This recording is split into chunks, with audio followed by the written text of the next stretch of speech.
This is BEYA, becoming everything you are. Become everything you are.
Somewhere past the edge of convention. Beyond the boundaries of tomorrow lies a special kind of impossible. A kind of impossible. Where pioneers forge ahead. Where no idea is too bold. And no challenge too great. Because making a 200-ton airplane disappear is impossible. Until it's not. Predicting cyber attacks before they happen is impossible. Until it's not. And solving the mysteries of the universe is impossible. Until it's not. It's our job to break free from what is to what could be. Ready? To leave the boundaries of what's known. To define possible. To define possible. To define possible. To define possible. To define possible. To define possible.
I believe in the power of this place.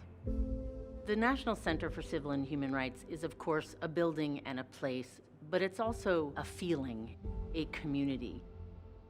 Our main mission is to help people tap their own power to change the world around them. And that only happens when people come here together.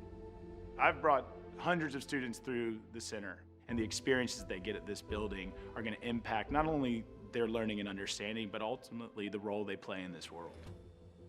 My first time coming to the center, to see people that look like me and to know my legacy and where my heritage lies, it was very empowering as a young 12-year-old boy. I remember actually that night, my sister and I, we had a conversation with our parents just about how hard it is at times being a Black man in the country that we live in. The center's influence on me has helped build who I am today. The center closed its doors in March because of the pandemic. It broke our hearts to be closed because we know that the stories that we tell here and the history that we communicate gives people hope that the future will be different. Through a partnership with Siemens, we now have state-of-the-art technology in our building. This year has brought about an awakening in society. All across the nation, museums, event halls, and attractions are trying to figure out how to open up safely. Well, here in Atlanta, we are doing that by using technology, planning, and processes to make sure we keep everyone safe. We have a temperature scanner that makes sure everyone who comes in is safe. And we have an air purifier, something that is uncommon for a museum like ours. The center is also using a handheld particle counter because that gives them the flexibility to spot check any room in the facility. It allows us to say with confidence to our visitors, we have done everything possible to keep them safe when they come in our building. I'm excited to be able to bring students back to the Center for Civil and Human Rights for the sole fact of that aha moment, the moment they walk into the gallery downstairs, the moment they interact with the interactive mirrors up here. Which is how you protect civil and human rights. That's the way you do it, by bringing people together so they can find their common interests and learn how to make those visible in the world. And so with Siemens, this particular institution has a power to change the world.